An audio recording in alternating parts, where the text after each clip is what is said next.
Muy buenas tardes. Nos encontramos en un espacio más del Museo Dialoga. En esta ocasión contamos con un invitado muy especial, el artista nacional don Adrián Arguedas, una persona con una enorme trayectoria en el mundo de las artes plásticas, originario del barrio del Carmen, según leíamos en la reseña. Además, vecino de Barba, eh, estudió en la Universidad Nacional, pero también tiene carrera internacional. Estuvo en Francia, estuvo también en Estados Unidos, nos parece, y labora como docente en el área de las artes también en la Universidad Nacional. Ujú. Bueno, yo también quiero presentar a mi compañero Guillermo Cubero, museólogo del Museo de Cultura Popular. Un gran placer estar con ustedes, compañeros. Muchas gracias. Adelante. Muchas gracias. Gracias. Sí, ¿cómo vamos a hacer el video? ¿Lo vamos a tener? No. Si gusta, empezamos ahí entonces. Sí, está bien.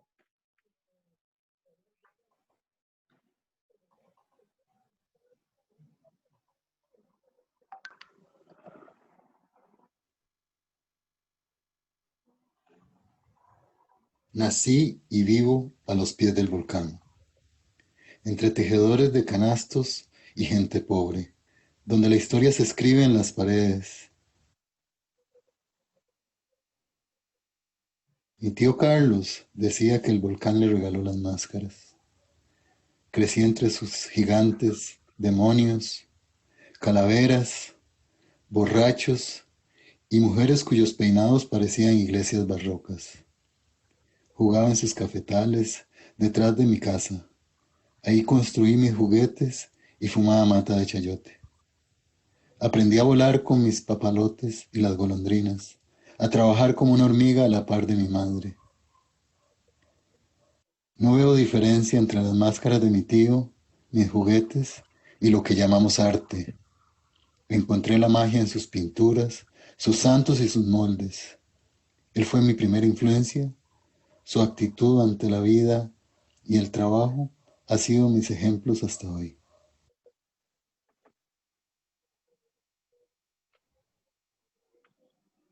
Soy oriundo de Barba de Heredia. Esta nueva serie, Valle Oscuro, es una de las denominaciones que recibe dicho territorio, al parecer derivado del término huetar, baro o bur, que significa tribu, y del nombre nahual del lugar de establecimiento de la tribu, Tayapán, que significa río oscuro o río negro.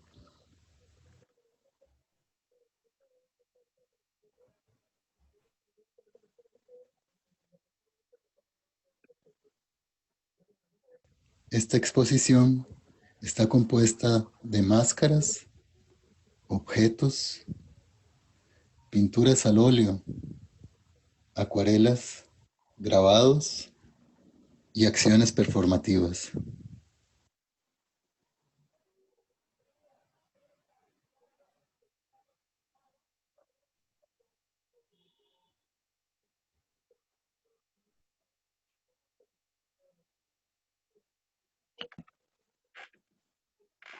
Ticio Escobar desarrolla el concepto de colonial de la siguiente forma.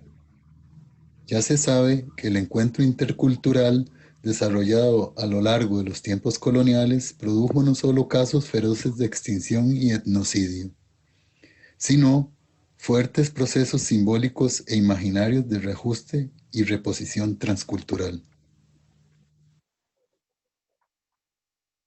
En este conjunto, así como en las últimas series que he venido desarrollando desde el año 2000, continúo con ciertas problemáticas relacionadas con el quiénes somos. Sin embargo, ahora el énfasis está en la idea de colonización, cultura global, el espacio de la cultura popular y la alta cultura, la construcción de la historia individual, familiar o social, revisando las relaciones entre memoria y presente desde una perspectiva crítica.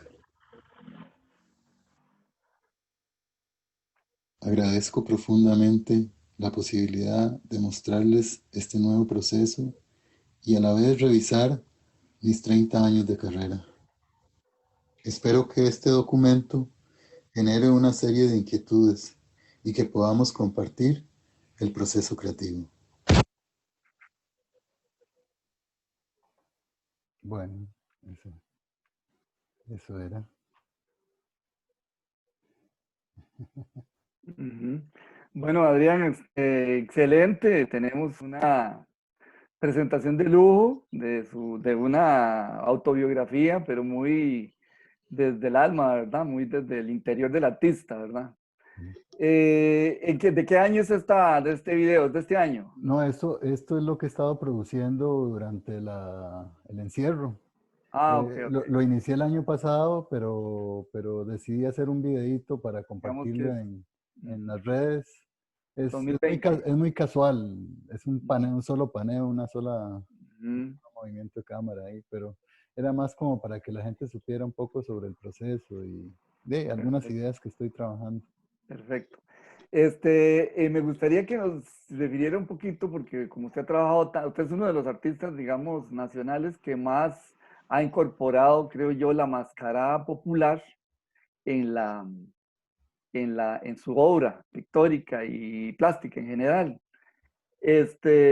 Y bueno, más allá de la plástica, pues incluso lo llegó a llevar a la cerámica, ¿verdad? Un Ujú. recuerdo. Pero usted nos puede decir qué artistas cree usted que han explorado un poquito esto. Me había dicho usted que Guillermo Porras Guillermo y que Porras, Rodolfo Rodolfo Stanley. Stanley. Sí, Sí. creo que sobre ellos, bueno, obviamente Don Paco, ¿verdad? También ha Ajá, trabajado muchísimo la máscara. la máscara No y directamente, sino no, sí parece, sí. tiene algunos grabados, por ejemplo, Hombre y Máscaras, que Ajá, hay un diablo que tiene un libro, creo que hay varios libros donde él incluye, de hecho también hay una fotografía con un diablo muy famosa de él, que él está ajá, como sentado ajá. y se ve un diablo de estas máscaras guatemaltecas en madera. Ujú, Y debo decir que don Paco tenía amistad con mi tío Carlos, ujú. entonces ahí también hay Por ahí hay una relación. una relación también. Sí, pero digamos, no sé, yo no recuerdo ahorita, no ubico la obra de Rodolfo Stanley o sea, no ubico las máscaras, pero yo me imagino que así, en su caso, por ejemplo, usted incorpora la máscara barbeña completamente, o sea, no aparecen otro tipo de máscaras. Por ejemplo, si uno recuerda la obra de Julio Escames, hay mucha máscara, pero es la máscara sudamericana, la Ujú. máscara del carnaval, qué sé yo, bueno, Bueno, supongo. por un lado por razones vivenciales, ¿verdad? Sí. Y también hay a partir de series que desarrollé en Estados Unidos y digamos después del 2000, yo retomo la máscara, pero hay una ampliación como del concepto. Entonces, Ujú, la idea del disfraz, la idea ujú, aún antes de irme allá, por ejemplo, utilizaba eh, la máscara también asociada a la persona, o sea, ujú, un poco dentro del concepto de Carl Gustav Jung, ¿verdad? Que es, ujú. ¿verdad? Que es como el disfraz del ego, ¿verdad? El disfraz del ego. Ujú, interesante. Sí. Este, em, Tal vez si nos refiriera un poquito, sería interesante. Bueno, yo como conozco su etapa, la primera, ¿verdad? Porque la vivimos juntos prácticamente. Claro. Este, ¿Nos puede referir sus primeros, digamos, incorporaciones? No sé si fue con la cerámica primero y después con el grabado y ya después con la pintura, pero sí me acuerdo que las primeras obras cerámicas suyas había mucha mascarada. Sí. Entonces, tal Bueno, vez...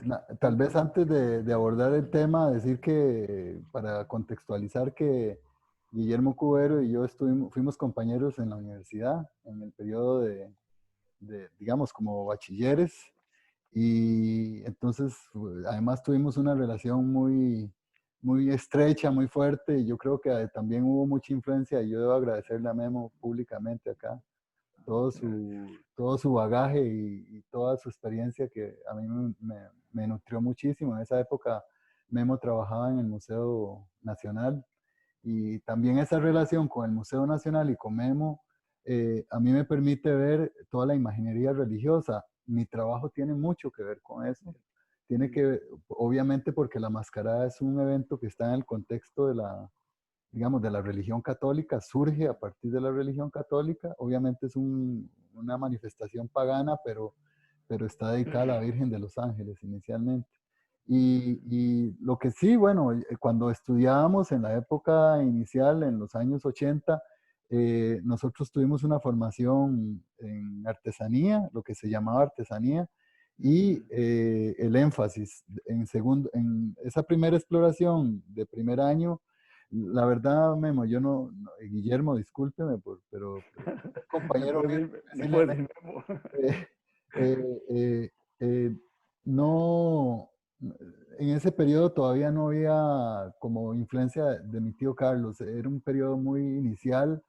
Yo empiezo a trabajar la máscara a partir del tercer año, estando sí en cerámica y estando en grabado simultáneamente. Y curiosamente empiezo más bien con motivos religiosos.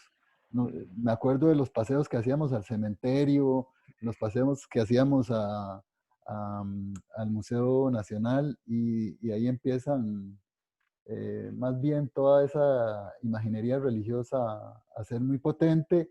Eh, em- Continúo viendo los trabajos de mi tío y veo un potencial ahí y empiezo un Claro, desarrollo más bien en el dibujo, haciendo claro. pasteles. Fue el periodo más como de vacaciones y ya eso lo llevé al contexto de la escuela y bueno, y lo he desarrollado hasta hoy. Yo creo que ahí hay como tema para, bueno, en esta serie nueva de Valle Oscuro, estoy repensando otra vez esos primeros temas de la época de estudiante universitario. Sí, a mí me gustaría que ya entráramos digamos, que nos contara acerca ya de lo que es la figura de su tío Carlos, porque yo sí me acuerdo que usted lo tenía muy presente. Usted decía, mi tío que quería tirar las máscaras al volcán, cuando él muriera tenía que tirarlas al volcán, y mi tío Mm. está. Y bueno, entre las entrevistas que hemos hecho, otros estudiosos de la mascarada popular, sí, nos han referido a Carlos Salas como uno de los referentes a nivel nacional. O sea, es un personaje importante que se enlaza incluso con Guillermo Fred, que eran de los primeros, Pedro Arias, Amado Arias. Entonces, y nos decían algo muy curioso, que eran monaguillos, todos ellos habían sido monaguillos, estaban vinculados a la iglesia. Entonces nos decía que don Carlos Salas también. No sé si usted nos Bueno, corroborará. él es mi tío abuelo, realmente. Yo ¿Sí? le digo tío, pero es mi tío abuelo. Eh, él tiene un poco el perfil también de Jesús Valerín, en el sentido de que hacían varias cosas. Eran imagineros, arreglaban obviamente santos, hacían máscaras, digamos, bueno, Jesús Valerín tenía como una gran variedad también, arreglaba sombrillas, bueno, era un Ujú. ojalatero, creo que tenía otros Los oficios. oficios. Pero en el caso de Tío, él tiene una formación y tiene una vocación hacia el arte. Lo que pasa es que no lo desarrolló. Él llevó clases con Manuel Zúñiga, el papá de Francisco Zúñiga, Ujú. y entonces tenía amistad, como lo dije, con don Paco y don Max, y en algún momento hasta le ofrecieron la posibilidad que se fuera a estudiar fuera. Él no quiso. Yo creo que estaba muy apegado a Barba y además tenía una particularidad. Tío tenía como también, era un mitómano también. Y entonces, eso yo tal vez en mi niñez no lo entendía, pero era una figura muy fuerte para mí. Digamos, era muy impactante verlo a él recitar, hablar de las máscaras, porque sí, él decía que las máscaras se las había tirado al volcán y que él las tenía que devolver al volcán, o sea, que él no las había hecho. Y él bailaba, hacía performance constantemente. Ya en los años 70 él se aísla muchísimo después de la muerte de la mamá de él. Yo creo que prácticamente él como que desecha la posibilidad de seguir haciendo máscaras, pero sí tiene un impacto en Barba, en todos los artesanos que hoy conocemos de Barba, que son muchísimos. Ujú. eh, Y también él tuvo oportunidad porque yo conozco algunos documentos que la mascarada de él se movía en Limón, se movía en otros lugares del Valle Central también. Yo no sé eh, cuánta relación tenía él con la gente de Cartago, de Escazú o de Acerrí, Mm, pero yo sé que es uno de los posterior a los Freire y a los ujú, Arias, creo que ujú, se nombra a él como... Y, ujú, y Tosati también ujú, plantea, él plantea algo interesante con relación a ellos, a ese grupo específico, ujú. que él consideraba que tenían, yo no sé qué enfermedad mental, pero él Ajá. plantea que son, no sé si esquizofrénicos, Una no sé, esquizofrenia, claro. sí, ¿verdad? Está Entonces, asociada al artista, sí. sí, y Sí. entonces es interesante porque, bueno, yo no podría decir que Tío era esquizofrénico, pero sí era un personaje muy particular en Barba. Sí. Sí, no, eso de la esquizofrenia es interesante porque es una dolencia, por así decirlo, pero en el caso de los artistas se dicen que son esquizoides, porque son esquizofrénicos con una capacidad creativa grande, digamos. Ujú. Entonces, no es en este caso no es negativo, sino más bien es la El posibilidad que don les da del a ellos, artista. es el don del artista exactamente. Quiero verlo por el lado amable, sí. No, sí, yo también llegué a conocer la figura de Tío Carlos, como le decía a usted, cuando ya llegué al museo, porque Mayela lo había entrevistado Sí. y era como uno de los referentes importantes, digamos, de la comunidad barbeña, ¿verdad?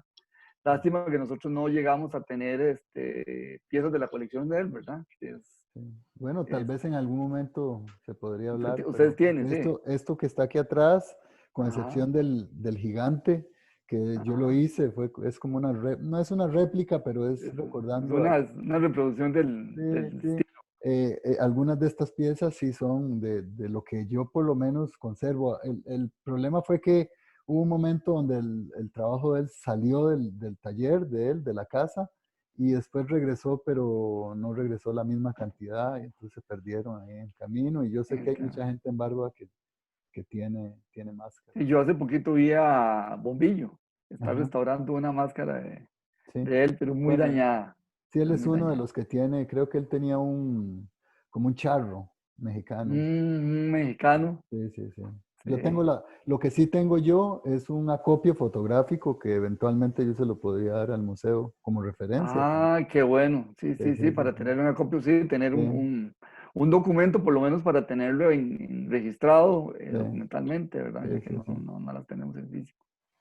Sí, bueno, Adrián, sí, en realidad, sí, sería bonito, digamos, también que nos relatara, digamos, al margen del tema propiamente de la mascarada, que es el que a nosotros nos interesa, la mascarada popular, nos contara un poquito de su trayectoria general, pero obviamente sí haciendo alusión a esos elementos de la cultura popular que usted fue incorporando, que yo nos dijo que era la mascarada, que era La fiesta. la religiosidad popular, Sí, sí. y esos cómo se fueron incorporando en su obra, porque su obra, digamos, es vasta y explora, digamos, muchos ámbitos, explora la vida cotidiana, la vida familiar, pero sí, este enriquecimiento nos interesa mucho, sobre todo ver el fenómeno de cómo un artista, por así decirlo, canónico, que ya está, digamos, asimilado por la cultura canónica del país, por el Museo de Arte Costarricense, por las, por las, por las autoridades, digamos, de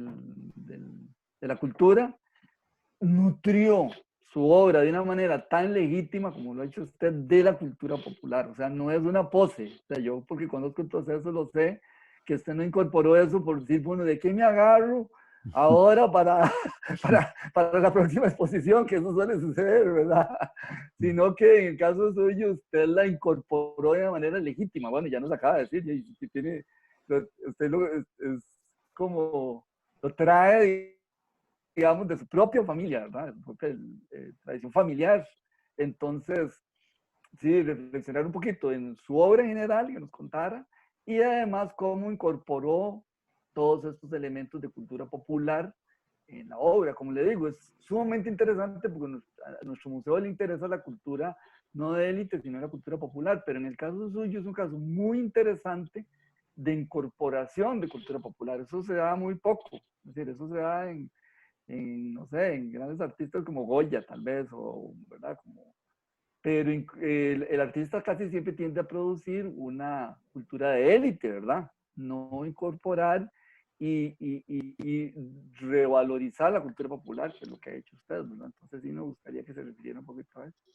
Bueno, yo creo que una de las cosas, tal vez, bueno, no sé si valiosas, pero por lo menos legítimas para mí, es que al ser una influencia familiar y contextual, eh, yo en esos primeros años veo el potencial de la máscara, o sea, y de la tradición popular y del concepto de lo popular. Es decir, porque posteriormente yo he ampliado, digamos, hacia el concepto de lo popular en algunos momentos hacia lo que se entiende como la cultura pop también, ¿verdad? Entonces, Claro. digamos, hay una ampliación del concepto, pero yo lo que he tratado es de defender un poco quién soy yo y de dónde soy y cuál es mi contexto, eh, también relacionándolo con esas otras visiones de lo popular.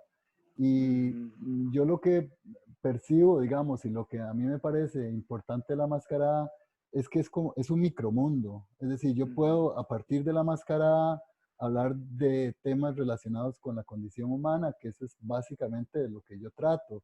O sea, la máscara popular, si se quiere, es un motivo, pero es una exploración llevada, digamos, en todas las posibilidades, digamos, a nivel conceptual que yo puedo desarrollar con ella. Y uno puede descubrir, por ejemplo, la relación de poder, puede descubrir la relación de diadas, vida, muerte, bueno, malo, rico, pobre, eh, digamos, religioso y pagano. Es decir, que hay una serie de conceptos que son prácticamente para desarrollarlos durante toda una vida y es básicamente a lo que yo me he dedicado. O sea, yo no he tratado tampoco, sí darme las libertades, digamos, de explorar cosas que a mí me interesan, por ejemplo, el cuerpo en la mascarada, pero también fuera de ella. Por ejemplo, hay una serie que se llamó Espacios Familiares, donde trabajaba, digamos, espacios sobre todo de momentos históricos, a través, por ejemplo, de la Casa Victoriana, que habían cambiado, que habían cambiado los valores que ahí se desarrollaron. Entonces, yo lo que he hecho es como explorar eh, lo que somos nosotros, un poco lo que uno podría entender como algo Identidad. que sí, que Identidad. tiene que ver con el costarricense. También la exposición anterior, la exposición del aprendiz, era como retomar también lo prehispánico y ahí es muy interesante porque también se da la máscara, o sea, la máscara está representada en muchos momentos, ya sea en la cerámica, en lo que se cree que era pintura corporal a Corporal. través de los sellos, en las representaciones de la cerámica, las máscaras, digamos que ahí se representan. Entonces, es Los decir, rostros. tiene un potencial impresionante. Ese ha sido un poco el camino mío, yo la apuesta y también el gusto, porque más que apostar y que decir que voy a trabajar ahora, digamos, más bien la intención sería explorar lo que somos nosotros Claro. de- hasta cierto punto, digamos, tener un poquito de legitimidad de adentro hacia afuera. Sí, yo quería, no sé, referirme un poquito. ¿Usted no cree, Adrián, que y el interés suyo por la máscara, que viene de, pues, muy de adentro, muy de la familia, no habrá algo también de don Julio Escames? Porque él no, Absolutamente, ¿verdad que sí? Sí, absolutamente. porque Y hay otro sí, hay varios referentes. Yo no diría solo a don referente. Julio. Yo diría que obviamente la figura de don Julio es muy importante y es decisiva para nosotros, también por Sí, la forma de él de ser, que se parece sí, mucho a la de Tío Carlos. O sea, en el sí, fondo, claro, don Julio con un bagaje impresionante o sea, era un intelectual absoluto, fuera de serie. era una persona fuera de serie en el contexto del país y no reconocida, o muy poco reconocida. Hasta ahora se le está dando, digamos, cierta importancia al legado que él dejó, y además la generosidad de don Julio, porque dejó Sí, toda su obra, ¿verdad? Sí, Pero yo diría que don Paco es una figura muy don Paco, importante y a mí me interesa mucho Max, me interesan otras figuras, pero desde ciertos Juan tópicos, por Jiménez. ejemplo, la literatura de Max, El domador de pulgas, Ujú, o la poesía, o el pensamiento, digamos, crítico, lo que él ajá, hizo digamos, leyendo obra de otros artistas o hablando de otros sí, artistas. A mí me parece que él es muy valioso. El Jaúl, digamos, yo creo que el Jaúl uno lo puede entender un poco o mi trabajo yo lo puedo entender un poco con el Jaúl, porque es como analizar un Ujú. lugar, ¿verdad? Es analizar un lugar específico, ujú, un pueblo como Barba a través de la ujú, mascarada, ¿verdad? ujú. Eh, de- de- eh, Pablo, le voy a decir que faltan 8 minutos ahí, nada más para que lo tenga presente. Sí. No, no, no sé si Pablo, que se quería referir a alguna pregunta para Adrián. Bueno, yo estoy aquí muy encantado, la verdad, escuchándole, conociendo más en detalle su obra, escuchando también a Guillermo. Y de esto también me nace la pregunta en el plano ya educativo, por ejemplo, ¿cómo usted intenta, por ejemplo, en sus clases, en su trayectoria como docente, cultivar en sus estudiantes ese apego también por la cultura popular, por la mascarada, etcétera? Sí, bueno, a veces los idearios de la universidad no necesariamente están relacionados con la cultura popular, pero digamos, dentro de las posibilidades, no mostrándolos mi trabajo, porque no creo, de hecho nosotros no aprendimos, y yo creo que Memo puede dar fe de eso, digamos, el tipo de educación que recibíamos en la escuela los profesores no necesariamente mostraban su proceso. A mí eso me parece algo valioso y Ujú. rescatable. Bueno, con excepción de don Julio, donde estábamos en el taller de él, entonces sí teníamos, pero él no hablaba mucho de su trabajo, tampoco era más No, el verlo trabajando. sí. Ese tipo de cosas, por ejemplo, del taller, de cambiarle el aula por el taller, yo creo que es una cosa que a mí me ha interesado. O sea, yo creo que a veces el estudiante, ahora con la pandemia, yo creo que ellos han tenido mucho acceso a mi espacio, obviamente a través del Zoom o de otra plataforma, pero digamos, a través de las lecturas, en algunos momentos me parece a mí que puede ser una buena herramienta. eh, por ejemplo, con autores como Ticio Escobar o como García Canclini Ujú. o Enrique Dussel o Ujú. Quijano, ¿verdad? Que exploran lo que somos un poco nosotros, a veces con un pensamiento crítico detrás, o por Claro, ejemplo Luis Kamnitzer, pero que tiene otra aproximación, ¿verdad? Sí. sí.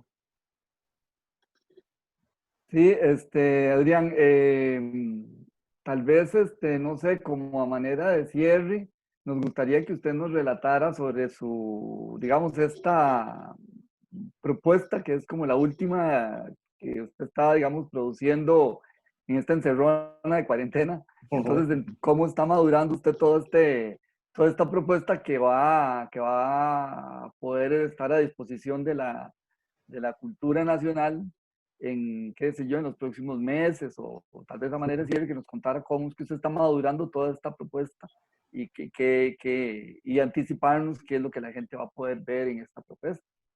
Bueno, Valle Oscuro continúa un poco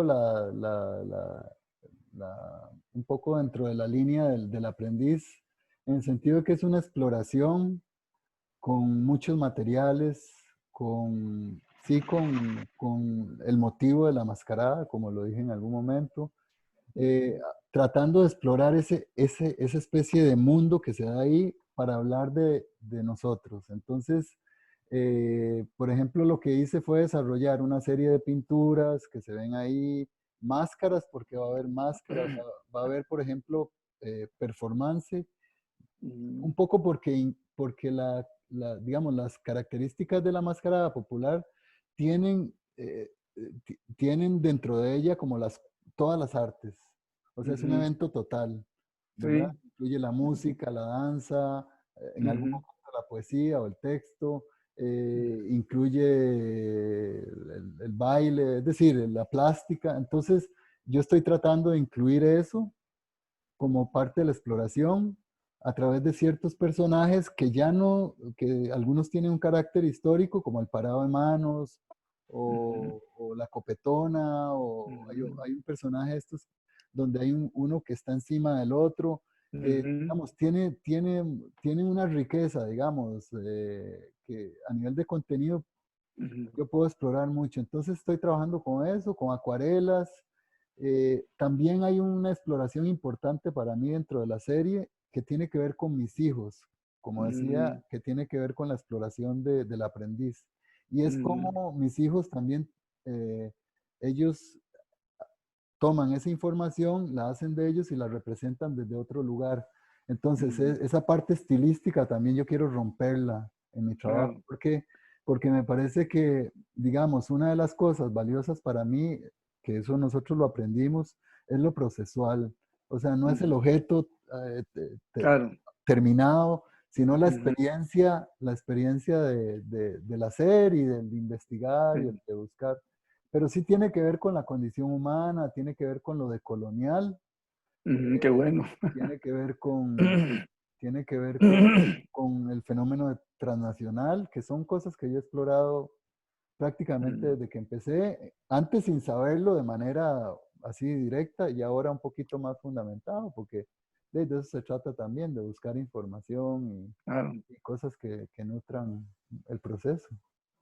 A mí me parece que vi por ahí obra de sus hijos. Sí, es que yo la pongo. Entonces está como incorporada, entonces eso es muy interesante. Me acordé un poco de Mercedes Fontana, que Mercedes Fontana... Sí. Obviamente yo lo que hago es también a veces bueno, como nosotros nos iniciamos en un momento donde la posmodernidad empezó a ser como importante, yo lo que hago entonces es como contraponer lenguajes o crear rupturas, es decir, ese tipo de cosas, que en el caso de Mercedes sí estaba orientado por otro lugar, pero en el caso mío, digamos, la idea de yuxtaposición de imágenes, de diferentes lenguajes, en el caso del lenguaje de mis hijos o el lenguaje prehispánico, sigue siendo parte digamos, todo lo que tiene que ver con la cultura popular foránea también. Entonces, crear esos encuentros de fricción, ¿verdad? Eso es de eso me interesa hablar, porque eso está en la mascarada. O sea, la mascarada de barba, si tiene algo legítimo e importante, es que se ha renovado a través del tiempo y ha sabido asimilar toda esa cultura foránea, ¿verdad? Y entonces yo creo que eso es lo que yo he visto también ahí, que no es para nada mío ni nada, o sea, es una exploración que está ahí. Ya. Bueno, ha sido una plática realmente valiosísima, de muchísimo aprendizaje. Yo sé que nuestro público lo va a disfrutar enormemente. Lamentablemente se nos acabó el tiempo, pero muchísimas gracias por acompañarnos en este rato, ¿verdad? Don Adrián, Memo, Guillermo, muchas gracias. Muy amables, gracias. Muchas gracias, buenas tardes. Hasta luego y nos vemos en otra próxima edición del Museo Dialoga.